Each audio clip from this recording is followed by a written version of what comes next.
प्यारे स्टूडेंट, स्वागत है आप सभी का अपना चैनल न्यू क्लासेस में। आज का वीडियो क्लास 11 के स्टूडेंट के लिए काफ़ी इंपॉर्टेंट होने वाला है और आज मैं आप लोगों को ज्योग्राफी यानी भूगोल का ढेर सारा एमसीक्यू क्वेश्चन आंसर बताऊंगा जो फाइनल एग्जाम के लिए काफ़ी इंपॉर्टेंट है। और कल मैं आप लोगों को वीडियो नहीं दे पाया था, लेकिन आज मैं आप लोगों को 40 ऑब्जेक्टिव क्वेश्चन आंसर बताऊंगा जो फाइनल एग्जाम के लिए काफ़ी इंपॉर्टेंट है। और थंबनेल देख करके पता चल ही गया होगा कि आज मैं क्या कराने वाला हूँ आप लोगों को, क्योंकि देखिए मैंने पहले ही वीडियो अपलोड कर दिया था ज्योग्राफी का, लेकिन आज मैं आप लोगों को रिवीजन कराऊंगा, ठीक है। और आप लोग याद रखिएगा, काफ़ी सारे स्टूडेंट ये पूछते हैं कि सर ये कौन सी किताब का है, क्योंकि ज्योग्राफी में आप लोगों को 2 किताब पढ़ना होता है। तो याद रखिएगा जो दूसरा किताब है ना, तो दूसरा किताब का याद रखिएगा पहला चैप्टर और दूसरा चैप्टर का जितना सारा एमसीक्यू क्वेश्चन है, मैं सारे क्वेश्चन को लाया हूँ। आप लोग बस वीडियो को अंत तक देख लीजिए और हर क्वेश्चन आंसर को आप लोग अच्छे से तैयारी करके रख लें, ठीक है। तो यहाँ पर देखिए जो पहला प्रश्न दिया हुआ है ना कि हिमालय के किस भाग में करेवा भू आकृति पाई जाती है, तो याद रखना है कश्मीर हिमालय में, ठीक है। कश्मीर हिमालय में करेवा भू आकृति पाई जाती है और याद रखिएगा कहाँ पर, तो हिमालय में। कहाँ पर, हिमालय में। और एक बार समझ लीजिए कि हिमालय के किस भाग में करेवा भू आकृति पाई जाती है, तो कश्मीर हिमालय में। अगला प्रश्न नोट करिए कि बांग्लादेश की सीमा से लगे भारत के राज्य कौन कौन से होते हैं, तो याद रखिएगा मेघालय होगा, असम होगा, पश्चिम बंगाल होगा और त्रिपुरा होगा, ठीक है। आगे नोट करिए जो तीसरा नंबर का प्रश्न है ना कि निम्नांकित में से कौन सा देश क्षेत्रफल में भारत से बड़ा है, तो याद रखिएगा चीन देश होगा जो क्षेत्रफल से बड़ा है। आगे देख लीजिए कि रेड क्लिफ रेखा कौन सी है, तो याद रखना है रेड क्लिफ रेखा। काफ़ी सारे स्टूडेंट ये सोच रहे होंगे कि सर ये रेड क्लिफ रेखा होता क्या है, तो आप लोग याद रखिएगा जिस तरीके से बॉर्डर लाइन जो है ना, ठीक है, तो बॉर्डर लाइन की तरह ही रेड क्लिफ रेखा है जो भारत और पाकिस्तान के सीमा रेखा से मतलब भारत और पाकिस्तान के बीच में है, ठीक है।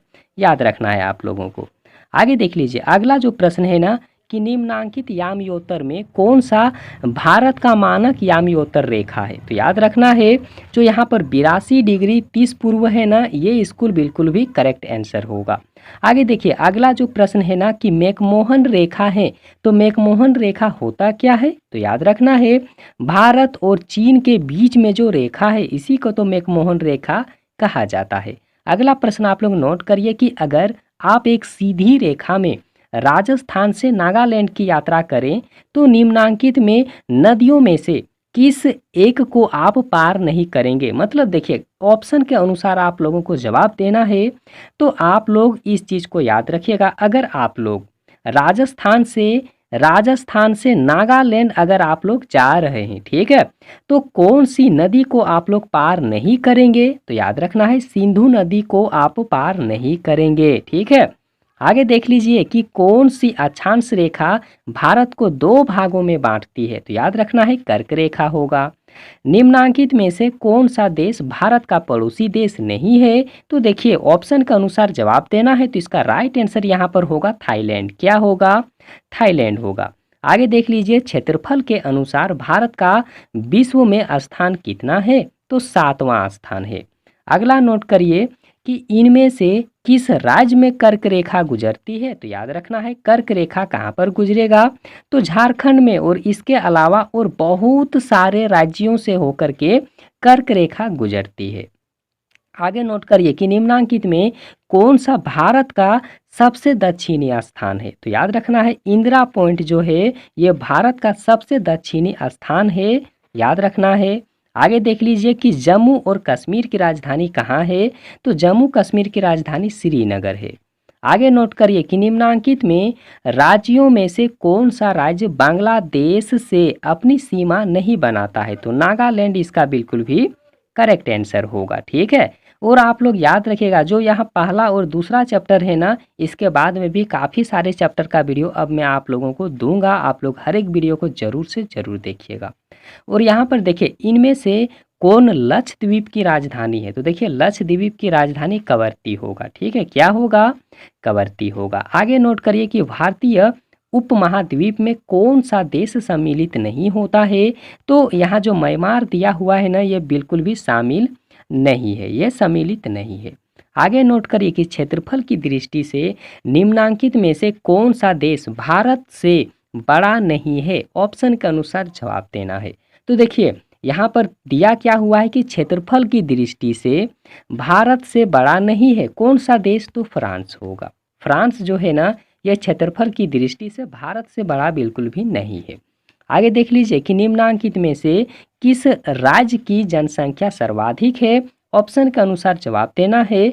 तो याद रखना है आप लोगों को, उत्तर प्रदेश इसका करेक्ट आंसर होगा। और उत्तर प्रदेश की जो जनसंख्या है ये काफ़ी ज़्यादा है। आगे देख लीजिए अगला जो प्रश्न है ना कि भारत का क्षेत्रफल है, तो भारत का क्षेत्रफल कितना है? तो याद रखना है 32,87,263 वर्ग किलोमीटर। ठीक है, भारत का क्षेत्रफल कितना होता है, कितना है? तो याद रखना है आप लोगों को, भारत का जो क्षेत्रफल है 32,87,263 वर्ग किलोमीटर है। अगला नोट करिए कि निम्नांकित में से कौन से भारतीय राज्य की सीमा 3 देशों को छूती है? तो याद रखना है जम्मू कश्मीर इसका करेक्ट आंसर होगा। आगे देख लीजिए अगला जो है ना कि भारत की सीमाएं किस देश को स्पर्श नहीं करती है? तो किर्गिस्तान, यहाँ जो दिया हुआ है ना किर्गिस्तान, ये बिल्कुल इसका करेक्ट आंसर होगा। और भारत की सीमा जो है ना इससे स्पर्श नहीं करता है। ठीक है, आगे नोट करिए अगला जो है ना कि निम्न राज्यों में किसका क्षेत्रफल सबसे कम है? तो तेलंगाना का सबसे कम होता है। आगे नोट करिए कि प्रसिद्ध फूलों की घाटी स्थित है, तो उत्तराखंड में स्थित है।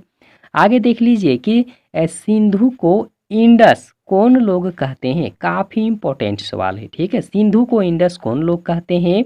तो यूनानी और रोमवासी लोग। ठीक है, क्या कहते हैं? तो सिंधु को इंडस कह के बुलाते हैं।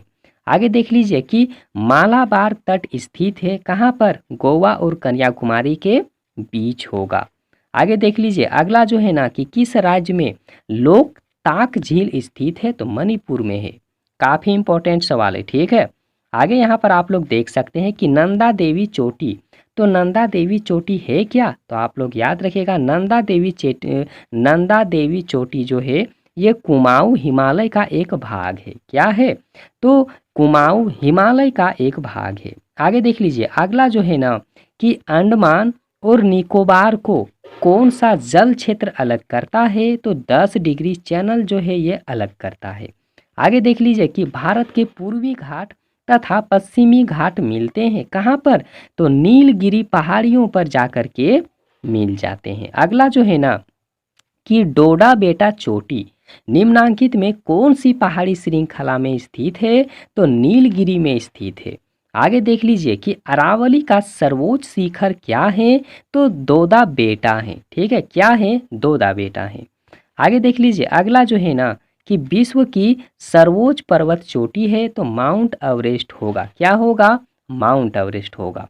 आगे नोट करिए अगला जो प्रश्न यहाँ पर आप लोग देख रहे हैं कि अरब सागर तट का महाराष्ट्र में स्थित भाग कहलाता है, तो उसे कोंकण तट कहा जाता है। क्या कहा जाता है? कोंकण तट कहा जाता है। आगे देख लीजिए अगला जो है ना कि इनमें से कौन से राज्य में गुरु शिखर पर्वत अवस्थित है?